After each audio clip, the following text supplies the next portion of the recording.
सभी को जय श्री राम और जय माता जी की और घनी घनी खंबा।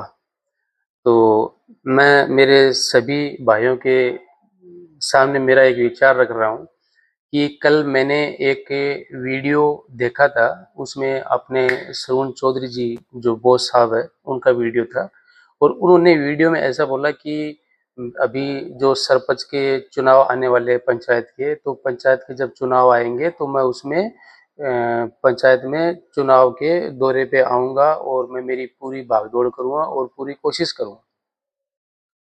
तो मैं मेरे तीनों गांव वासियों उनसे भी निवेदन करना चाहता हूँ और सरून जी जो बोस साहब है उनसे और अकमली जो एमएलए साहब है उनसे भी कि सर मैं आपसे रिक्वेस्ट करता हूँ कि हमारे तीनों गांव का इतिहास रहा है कि हम जब भी सरपंच बनाया है, हमारे 8 गांव की पंचायत थी और 8 गांव की पंचायत में जब भी हमने सरपंच बनाया है तो हम तीनों गांव अगर जहां हम चाहा उन्हीं को ही हमने सरपंच बनाया है।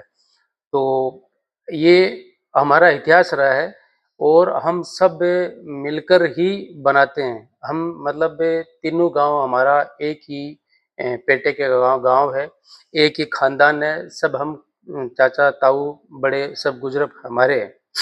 कहने का मतलब ये है। तो हम आपसे विनती करते हैं कि हमारा इतिहास रहा है कि हम जिसको सरपंच बनाना चाहते हैं हम उसी को ही बनाते हैं और ना हम कभी सरपंच के चुनाव में पार्टीबाजी किया भी नहीं। हमें ना कांग्रेस से मतलब है ना बीजेपी से मतलब है। हमारे को जो अच्छा कैंडिडेट लगा हम उसको ही चुनाव में सरपंच के चुनाव में खड़ा किया है और हमने विजय भी बनाया है। ये भी हमारा इतिहास रहा है कि हम जो चाहें उसी को ही बनाते हैं। ये आपको बता देता हूँ। और अभी जैसे हमारे अभी 3 गाँव की पंचायत हो गई है तो तीनों गाँव के हमारे जो तीनों गाँव का प्यार मोहब्बत और जो हम एक साथ रहते हैं तो हमारा ऐसा ही बना रहे। इसलिए हम आपसे रिक्वेस्ट करते हैं कि आप हमारे को दखल अंदाज ना करें।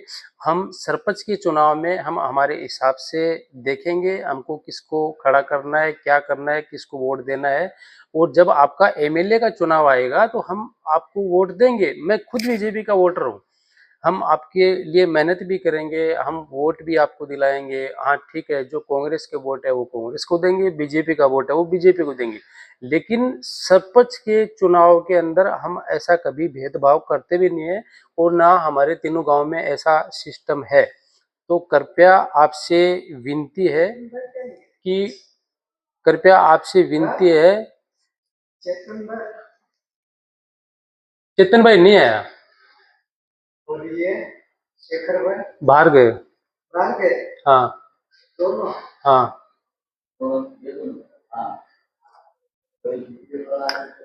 तो कृपया आपसे विनती है कि हमारे गांव में आप सरपंच के चुनाव में दखल अंदाजी ना करें। दोनों ही से हमारी विनती है, कांग्रेस के कैंडिडेट से भी है और बीजेपी के कैंडिडेट से भी है। क्योंकि हम सब भाई भाई एकदम प्यार से रहते हैं। हमारे बड़े बुजुर्ग हैं, हम सब उनका आशीर्वाद लेके चलते हैं। किसी ने बोला है कि भगवान ऐसे भगवान भी नहीं मिलता है।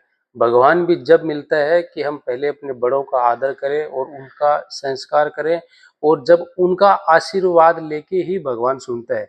ये उदाहरण के तौर पे आपको मैं बता देता हूँ। अगर हम कहीं भी अगर हॉस्पिटल में जाते हैं तो पहले अपने को पर्ची लेना पड़ता है, फिर बाद में डॉक्टर मिलता है। अगर हम डॉक्टर के पास डायरेक्ट जाते हैं तो डॉक्टर गुस्सा हो जाता है कि भले ही हम किसी पौधे पौधे का हो या साफ लेवल का हो या बड़ी पोस्ट का लेवल का हो, अगर उससे हमको मिलना रहेगा तो हम वो पहले उससे अनुमति अपॉइंटमेंट लेना पड़ता है, तभी वो हमसे मिलता है। नहीं वो गुस्सा हो जाता है। वैसे ही भगवान बोलते हैं कि पहले तुम्हारे जो नीचे वाले हैं, तुम्हारे जो बुजुर्ग है, तुम्हारे जो भाई बंधु है, पहले आप उनका आशीर्वाद लीजिए, उनका आदर कीजिए, उसके बाद में मेरे पास आइए। नहीं डायरेक्ट वो भी आशीर्वाद नहीं देते हैं, न भगवान सुनते हैं कभी। ये मतलब मेरा सोचने का थिंकिंग है। तो हम तीनों गांव में हमारे में भाईचारा है और अच्छे से हम रहते हैं। जो हम सोचते हैं वो करते भी है। तो दोनों कैंडिडेटों को हमारा हाथ जोड़ के मतलब विनती है कि आप हमारे को सरपंच के चुनाव में दखल अंदाजी ना करें प्लीज़, ये आपसे रिक्वेस्ट है, ये आपसे रिक्वेस्ट है। क्योंकि आप भी मान लो अपने स्कूल में जब पढ़ाते हो तो आप जब आप एडमिशन लेते हो तो 3 महीने के बाद में आप हर महीने टेस्ट लेते हो, तो 3 महीने 4 महीने के बाद में आप लड़कों की छँटनी कर लेते हो। जो लड़का होशियार होता है उसी को आप अलग बिठाते हो और जो कमज़ोर होता है उसको अलग बिठाते हो। क्यों? अपना रिज़ल्ट दिखाने के लिए। तो वैसे ही हम ही हमारी पंचायत में जो हमको अच्छा लगता है, जो कैंडिडेट हमको लगता है कि हमारे लिए विकास करेगा, हम उसके लिए ही उनको ही हम चुनते हैं। तो आप अपने रिजल्ट के लिए करते हो, आप उस रिजल्ट में आप अपने बच्चों पे कोई जातिवाद या ऐसा कुछ भाव सोचते हो? नहीं सोचते हो। आप सिर्फ़ अपना रिजल्ट देखते हो कि कोई भी जात कास्ट का बंदा हो, वो अगर रिजल्ट अच्छा लाएगा तो मेरे स्कूल का नाम होगा। तो हम भी यही चाहते हैं कि हमारे गाँव में अगर अच्छा सरपंच बनेगा, तो अगर वो हमारे गाँव में विकास करेगा तो हमारे को मतलब हम उसकी कामना करेंगे और हमारे गाँव में विकास हो, हम ये चाहते हैं। तो इसमें प्लीज़ आप ग्रुप में हो, ये मुझे पता है आप ग्रुप में सुनते भी हो और वीडियो देखते भी हो, और जो आप समझना प्लीज़, हमारे को तीनों गाँव का प्यार मोहब्बत ऐसा ही बने रहने देना, क्योंकि आप हमारे प्यार को मत तोड़िए, ये आपसे रिक्वेस्ट है। आप हमारे अतिथि देव भव हो, आप आ सकते हो, हम ऐसे नहीं मना करेंगे आपको। आप चुनाव के टाइम में हमारे पंचायत में आइए, हमारे तीनों गाँव में आइए, हम आपको मना नहीं करेंगे। लेकिन आप हमारे बीच में भेदभाव की प्रक्रिया ना करें, ये प्लीज़ आपसे रिक्वेस्ट है। क्योंकि ये चीज़ मैंने सीखा है कि पहले मुग़ल आए थे, तो ये हमारा देश का नारा है अतिथि देव भव।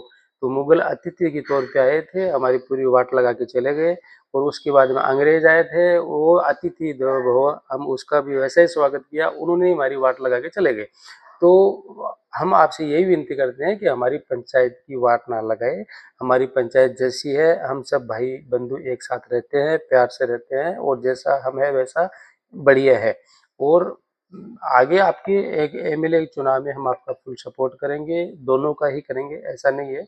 कोई हमारे मन में कोई विचार नहीं है, और आप प्लीज़ आपसे रिक्वेस्ट है कि आपका मैंने वीडियो देखा, इसलिए मैंने ये वीडियो बना के डाल रहा हूँ।